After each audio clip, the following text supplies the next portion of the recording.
Silakan kau jadi Menteri ESDM, tapi jangan rusak lingkungan. Gaspol Menteri ESDM. Ini gaspol atau rem-rem? Ini gaspol atau rem-rem? Kalau saya gas rem. Ya kan? Ya Bapak saudara-saudara sekalian, mohon berkenan simpan dulu. Setelah itu kita dengar ceramah dulu sekejap saja. Yuk Bapak saudara-saudara sekalian, teristimewa yang kita hormati Sahibul Bait, mantan ketua HIPMI yang insya Allah dimuliakan dan dirahmati Allah Subhanahu wa Ta'ala. Saya lebih senang panggil Bung Bahlil. Ketika selesai dilantik Bapak Prabowo, seluruh yang merasa dirinya dekat dengan Pak Prabowo dan merasa dirinya berhak jadi menteri, siap semua ditelepon. Ya kan? Menunggu telepon. Ternyata yang merasa tidak semua ditelepon. Terbatas yang ditelepon. Lalu diteleponlah mereka yang dianggap layak menemani Pak Prabowo jadi menteri. Salah satu diantaranya Bung Bahlil. Jangan terlalu cepat gembira. Tenang dulu. Nah, sudah itu maka dikumpul mereka, dikasih baju tentara. Untuk apa? Saya tidak tahu apa namanya dulu itu. Ya itu yang saya maksud ya. Nah, sudah itu tentu pada saat itu dikasih pelatihan, diisi otaknya, diperbaiki karakternya supaya apa? Sama visi misinya Pak Prabowo. Apakah hebatnya pada saat dia dilatih? Apakah dia berprestasi pada saat dia dilatih di tempat itu? Tentu bukan. Selesai Pak latihan, kau amalkan itu pelatihanmu. Begitu juga Ramadan. Allah tidak semua panggil. Tidak Allah katakan ya ayuhan nas, wahai manusia. Allah katakan ya ayyuhalladzina amanu, orang yang beriman. Makanya jangan heran ada orang Islam mengaku beriman tadi tidak puasa. Kenapa? Menunggu telepon tidak ditelepon. Ya, mengaku beriman belum gampang. Tapi yang susah diakui oleh Allah sebagai orang beriman. Nanti Allah tanya, kalau kau beriman kenapa begini caramu menteri? Kalau kau beriman, kenapa orang berjamaah kau tidak datang? Kau enak aja merokok di belakang. Kau tonya bilang gaspol. Iya toh? Kalau kau beriman, kenapa orang taraweh kau tidak ikut? Iya toh? Iya, bos, dengar dulu bos, dengar dulu. Saya cinta kalian. Kenapa? Saya yakin bapak-bapak ini ikut mewarnai Republik Indonesia. Saya ini kasihan cuma pote-pote di mimbar. Pengaruhnya paling 0,1%. Tapi kalau tuan-tuan sekalian punya pengaruh. Maka kalau saya beritahu yang baik seperti ini, jangan marah. Anggaplah ini bagian kecintaan saya. Ya? Nah, bos, puasa boleh dilakukan selesai Ramadan. Puasa boleh dilakukan selesai Ramadan, namanya Senin Kamis. Kau tidak puasa karena sakit atau musafir, kau boleh ganti. Tapi kalau tidak tarawih kok bisa kau ganti di bulan Syawal. Kita tarawih, gila. Iya toh, maka mudah-mudahan yang belum tarawih nanti tarawih. Nah sudah, dipanggillah kita, Pak Prabowo panggil para menterinya. Untuk apa? Menyatukan visi. Ada tujuannya itu retret. Ada tujuannya, bukan sekedar orang yang di medsos itu kan maha benar netizen dengan segala komentarnya. Ya kan? Ini habis-habisan anggaran. Ya kan? Nah, ada tujuannya. Apa? Menyatukan visi. Tidak bisa jalan pemerintahan Pak Prabowo kalau tidak sama. Menterinya lain maunya, si B lain maunya, maka dikumpul mereka. Begitu juga puasa. Ini pelatihan, retret namanya. Ramadan ini pelatihan. Kalau ada orang rajin sholat Ramadan, tidak spesial bos, memang tampaknya. Kalau ada orang pergi umroh, 24 jam ibadahnya baik, memang situasinya harus begitu. Tapi Ramadan ini, lihat nanti efeknya setelah kau Ramadan.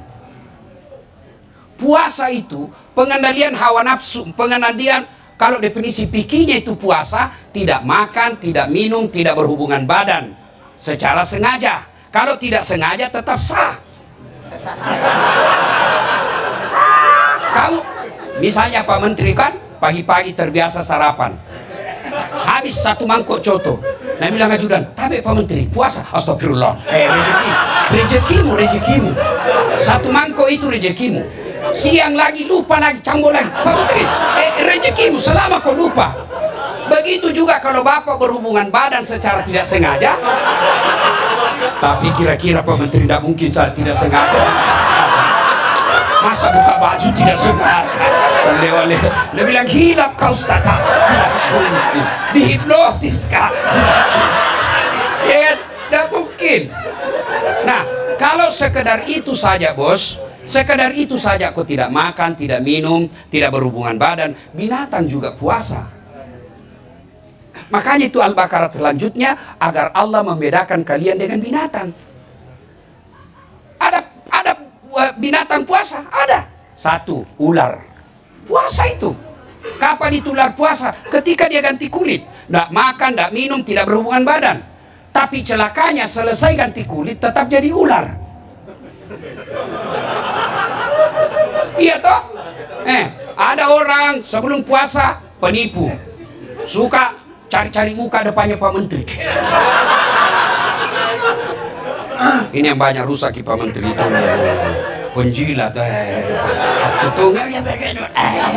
Biasa iya mau bos. Kau sekolah tinggi-tinggi pengusaha, kau punya anak diangkat martabatmu oleh Allah. Masa depan pejabat kau rendahkan di bawahmu? Biasa iya mau. Teman saja. Itu namanya jabatan. Jangan membuat kau gila. Ada masa jabatanmu itu pasti habis. Presiden saja Pak Jokowi 10 tahun, mana sekarang? Iya toh.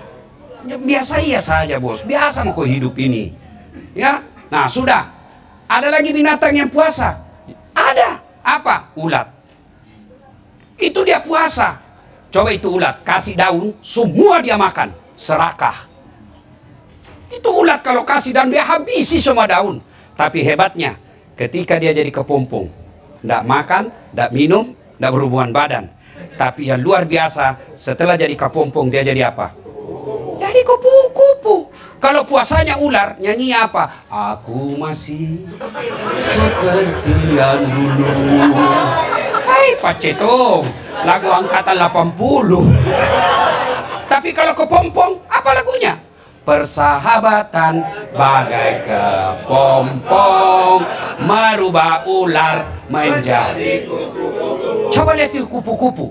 Itu ulat, semua dia makan. Tapi setelah jadi kupu-kupu, subhanallah, dia selektif. Apa dia makan? Bukan lagi. Tapi apa dia makan? Intisari daripada bunga. Yang paling bagus itu. Tapi apa dia rusak? Tidak. Dia ambil saripati bundanya, tapi dia cabut. Tidak ada ranting yang patah, tidak ada bunga yang rusak, tidak ada dahan yang jatuh. Silakan kau jadi Menteri ESDM, tapi jangan rusak lingkungan.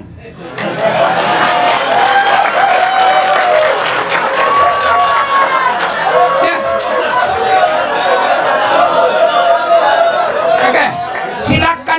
Silakan kau dekat dengan Pak Menteri, tapi jangan kau rusak Pak Menteri. Karena kadang-kala kasihan Pak Menteri mau normatif hidupnya, tapi datang kok SMS. Anu Pak, ini kan kita sama-sama dari HIPMI.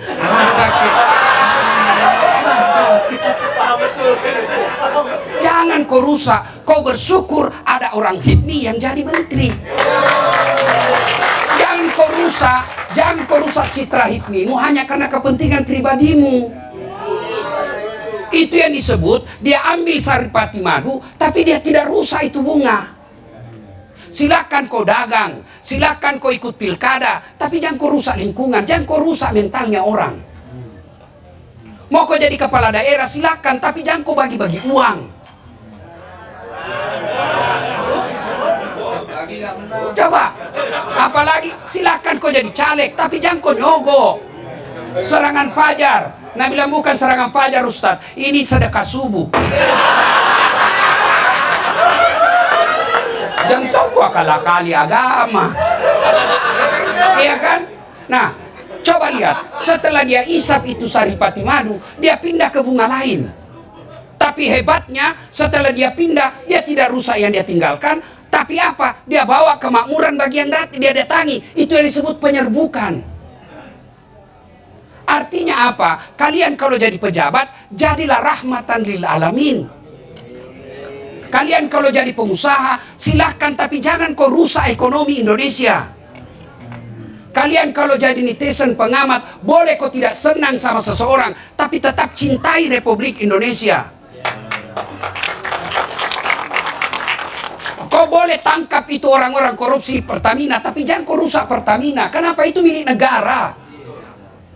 Itu yang disebut menjadi rahmatan lil alamin. Inilah makna dari hadis Nabi, hairun nas anfa'uhum linnas. Sebaik-baik manusia adalah yang paling banyak manfaatnya buat orang lain. Biar kau hitam jidatmu, Senin Kamis kau puasa, 3 kali kau tadarus hatam Quran Ramadan, tapi tidak ada orang suka kau. Itu bukan orang mulia di hadapan Allah. Orang mulia di hadapan Allah, orang yang paling banyak manfaatnya. Meskipun barangkali lupa taraweh, tapi semua yang pulang ini dapat amplop.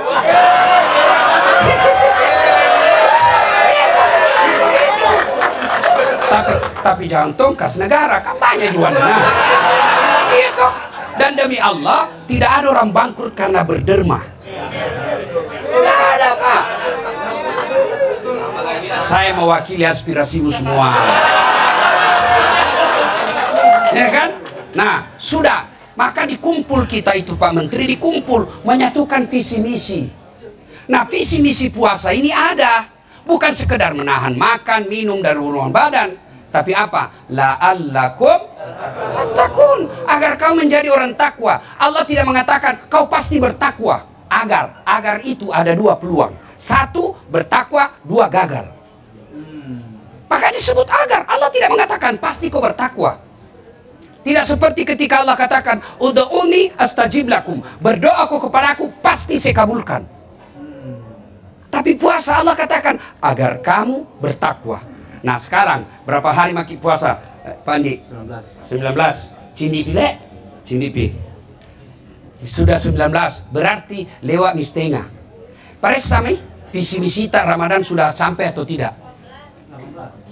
Ya jangan makin ribut, 18, 19 tahun. Itu ibu suka kita tunggu salah. Hari puasa aja di markup.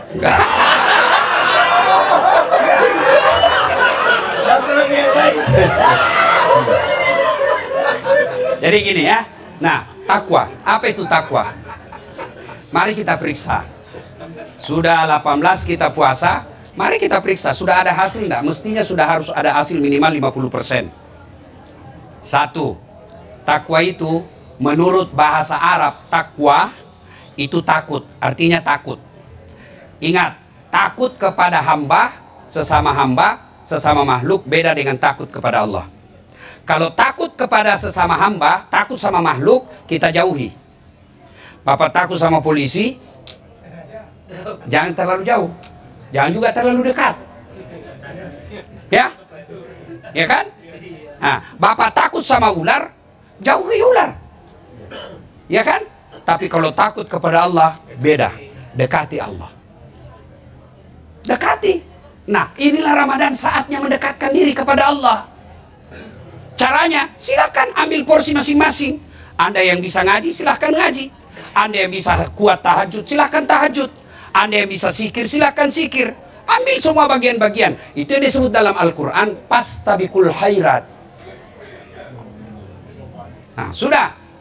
Itu kalau definisi, kan kalau kita dulu waktu tak sekolah kan, kalau kita mengajar pengertian, selalu ada definisi etimologi dan definisi terminologi. Ya kan, masih ingat dulu kan? Nah, etimologi itu adalah menurut kata, akar katanya. Takwa menurut akar katanya, menurut Imam Bushairi terdiri dari 4 kata. Apa itu? 1, ta, kaf, waw, ya, takwa. Mari kita simak satu-satu. Sampai jam berapa ini Pak Menteri? Mainkan. Oh, mainkan. Oke ya.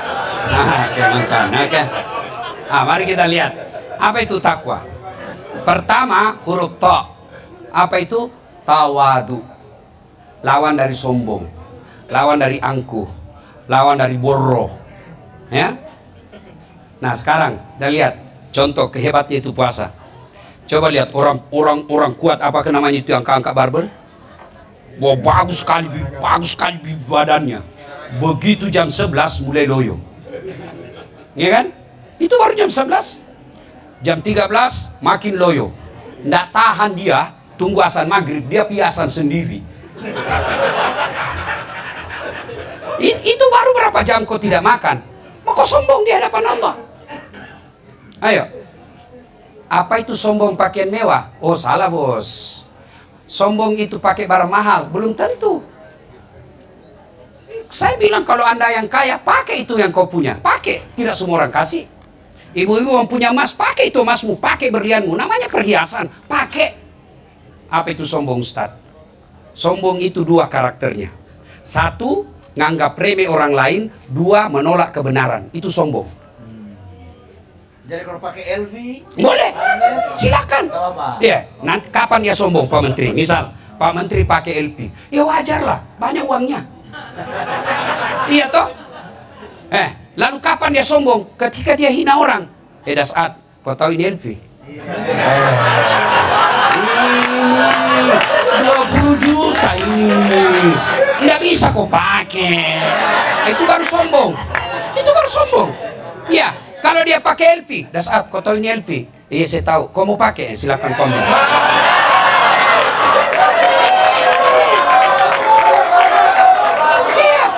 Iya, tidak dilarang. Ya, silakan pakai. Kapan? Bapak-bapak pakai baju krokodil, cap buaya. Yang katanya kalau asli buayanya menghadap ke dalam, kalau palsu menghadap keluar. Dia kepalanya menghadap buaya darat. Ya. Iya kan? Kapan sombong? Ketika kau Dasar ini krokodil di Singapura ini. Nggak bisa kau beli kau. Itu baru sombong. Nganggap remeh orang lain. Itu Abu Lahab. Dia tahu Nabi orang baik. Dia tahu apa yang disampaikan Nabi benar. Tapi dia tidak mau terima. Kenapa? Karena dia bilang apa? Muhammad anak baru kemarin. Bani Hasim. Suku saya lebih tinggi. Abu Lahab bilang, kenapa kemanakanku? Saya lalu om nak kau angkat. Dia sombong, kenapa? Dia menolak kebenaran, nganggap remeh orang lain. Jadi selama bapak pakai barang mahal, tidak menolak orang lain, silakan. Tidak meremehkan orang lain, yang penting kamu mampu. Mau kau pakai, tapi kau curi uang negara, bukan cuma sombong, kau perampok. So, apa yang menyebabkan orang datangnya sombong kata Nabi? Satu, tambahnya jabatan. Yang tadinya dari Papua. Yang kau lihat Pak Menteri. Saya Pak Menteri di mimbar ini saya mengaku Bapak orang hebat. Iya Pak. Terlepas dari kontroversi, orang dengki, orang jago Pak. Bisa jadi menteri. Nggak diperhitungkan dulu, tapi bisa jadi menteri. Lebih dari 10 tahun. Terlepas ada kontroversi, masing-masing semua orang mau. Ketua Golkar pula. Tapi jangan membuat kau sombong. Kenapa? Ada batasnya. Iya kan? Kau menjadi menteri ada batasnya. Tergantung presiden. Kalau presiden sudah tidak senang, ya wabillahi taufiq wal hidayah. Iya toh. Kau jadi menteri, tiba-tiba di reshuffle, masih mau pakai lambang menteri, lewat di pasar, nah bilang astagfirullah sakit. Apa yang kita mau sombongkan? Yang kedua, penyebab datangnya sombong, bertambahnya ilmu. Termasuk ustadz. Peluang punya sombong, iya. Ada ustadz sombong, ada. Banyak. Ciri-cirinya, tidak mau menerima perbedaan. Apa yang mau disombongkan? Seperti saya ini penceramah. Mau sombong? Enggak. Jangan. Kenapa? Saya bisa jago ceramah karena ada penontonku. Bayangkan kalau saya ceramah di sini 2 jam berapi-api, enggak ada penonton.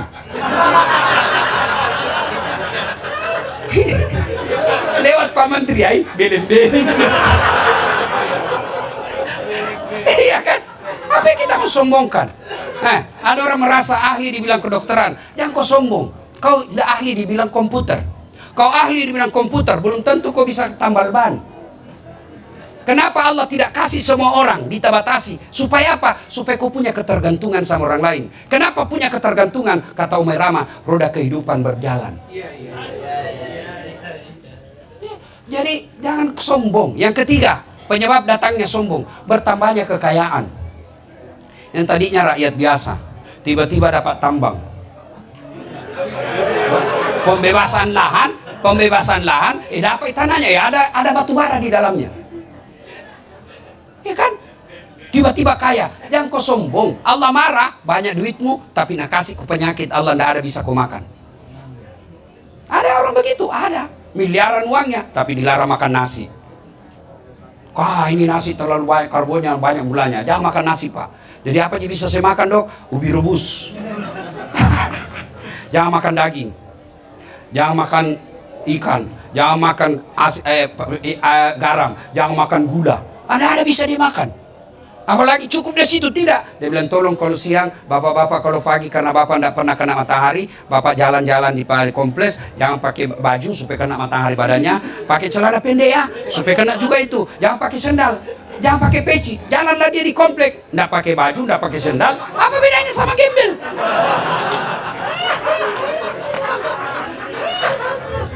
Jangan ketawa, saya serius ini. Nah, yang keempat, bertambah sebab datangnya sombong, yaitu bertambahnya popularitas, makin terkenal. Jangan sombong, semua ini ada batasnya. Ya, ada manusia, Pak, semua dimiliki yang 4. Dialah pejabat tinggi, raja, cakep, terkenal, bahkan elektabilitasnya paling tinggi sedunia. Namanya Firaun. Oh, paling tinggi elektabilitasnya itu. Biar non-muslim kenal juga, biar orang Amerika kenal juga, cuma namanya Ramses II. Iya kan? Tapi karena dia sombong, Allah ponis dia haram masuk surga. Kalau kita, bos, masih 50-50. Bisa masuk surga, bisa juga masuk neraka. Firaun sudah diponis, tidak boleh dia masuk surga. Kalau kita masih ada harapan. Apa cukup sampai di situ keinginan Firaun? Tidak. Allah hinakan Fir'aun. Sampai detik ini tidak ada satupun orang HIPMI mau kasih nama anaknya Fir'aun.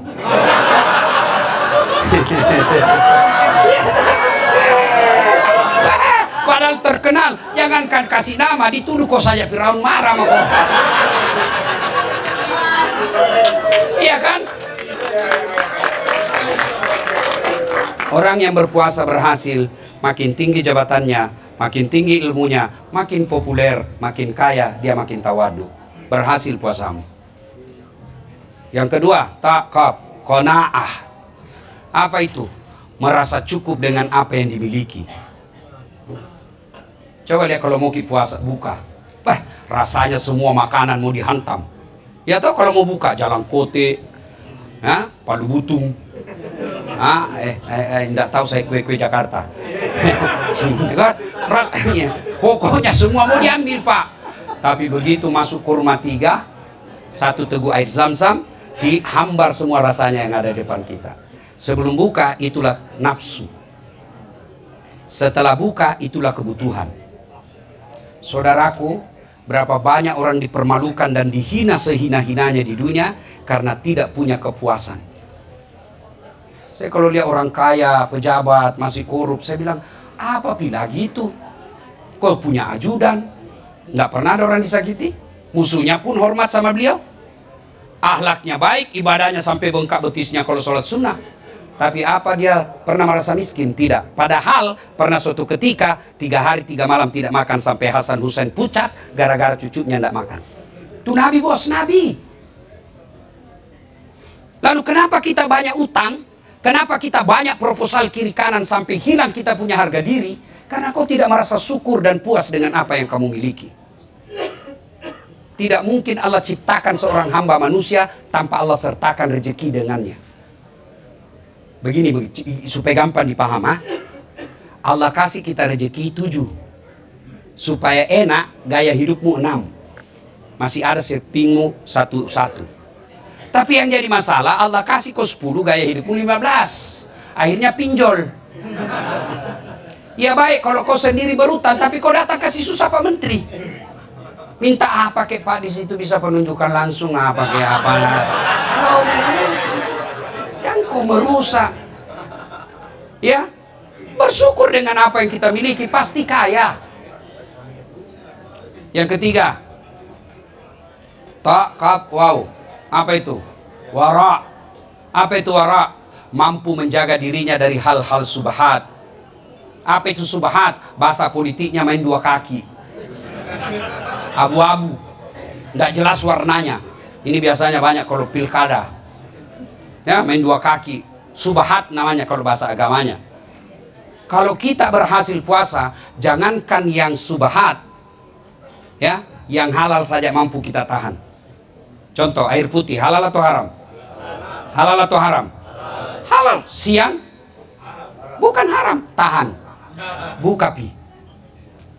Istri rumah halal atau haram? Halal. Jam 12 siang? Tahan. Buka pi. Boleh kau pakai buka puasa. Boleh. Tapi kalau kira-kira 30 tahun aku sama bos. Tidak mau. Dicoli-coli ya.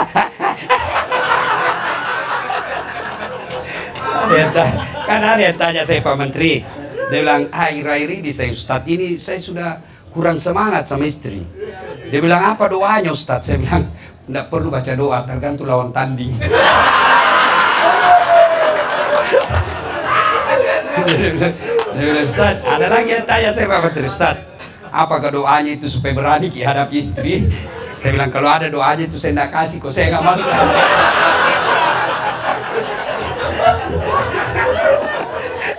Ya kan? Ayo. Air putih, nasi, kalau kita orang puasa, kita tunggu. Boleh enggak pejabat? Glamor hidupnya, hedon, pamer-pamer. Tunggu sampai rakyat sejahtera. Boleh enggak pengusaha? Tunggu sampai pegawai-pegawaimu makmur. Itu orang berhasil puasa, mampu mengendalikan dirinya. Pengendalian hawa nafsu namanya. Dan yang keempat, ya, yakin. Ini kunci segala-galanya. Yakin bahwa Allah melihat dan Allah mengetahui. KPK boleh kita permainkan. Barangkali karena kekuasaan dekat sama kita, kita bisa atur. Polisi boleh, barangkali jaksa bisa barangkali kita atur. Tapi ketahui Allah Maha tahu. CCTV boleh dimatikan, boleh dihancurkan. Tapi malaikat tidak mungkin bisa kosogo. Kau pegang tangan sekretarismu dalam kamar, barangkali tidak ada lihat kau. Tapi na close up ko malaikat. Para saudara sekalian, puasa sesungguhnya yakin apapun dia lakukan, dimanapun dia berada, Allah tahu. Maka orang seperti ini yang disebut oleh waskat, bukan pengawasan melekat, tapi pengawasan malaikat. Kalau ini dia mampu pegang, maka apapun dan bagaimanapun kondisi yang dia miliki, kehebatan yang dimiliki, pangkat jabatan yang dimiliki, pasti orientasinya kemaslahatan umat. Bapak saudara-saudara sekalian, kalau sudah terjadi maka Allah kasih apresiasi, la'allakum tattaqun, kau bertakwa, yaja'allahu mahraja. Saya kasih kau jalan keluar dengan segala kesusahanmu, saya bukakan kau pintu rezeki dari jalan yang tidak kau sangka-sangka. Rasanya ingin berlama-lama, tapi kita harus tahu Pak Menteri juga tentu terbatas waktunya. Ini saja tausiah kita, mudah-mudahan ada manfaat. Terima kasih atas undangannya. Sebagai motivasi buat anak-anak HIPMI, saudara-saudara tahu enggak, golongan pertama orang masuk Islam itu pengusaha muda. Oh, Masya Allah. Iya, pengusaha muda yang sekarang kalau di Indonesia HIPMI. Abu Penghuni Bakar, surga, penghuni ya, surga. penghuni surga. Yang penting jangan kau pelit. Ya kan? Nah, coba Abu Bakar Siddiq orang kaya, Utsman bin Affan orang kaya, Abdurrahman bin Auf orang kaya, Siti Khadijah 2/3 barang mewah di Mekah miliknya Khadijah waktu itu. Orang-orang kaya. Allah tidak memusuhi orang kaya, bahkan orang kaya bendaharanya Allah di dunia. Anak-anak muda seperti ini, Masya Allah, kalau orang tua kaya wajar. Tapi kalau anak muda dia jadi kaya dan dia dermawan, insya Allah makmur negara kita. Mudah-mudahan kalian yang hadir anggota HIPMI ini, Allah melimpahkan rezekinya. Allah jadikan hatinya pengusaha yang dermawan. Allah bahagiakan rumah tangganya. Dan Pak Bahlil, Allah kuatkan imannya. Allah kuatkan hatinya. Allah afiatkan sihatnya, badannya, dan bahagiakan keluarganya. Lebih dan kurangnya mohon dimaafkan. Usikum wa nafsi bitaqwallah fastabiqul khairat. Assalamualaikum warahmatullahi wabarakatuh.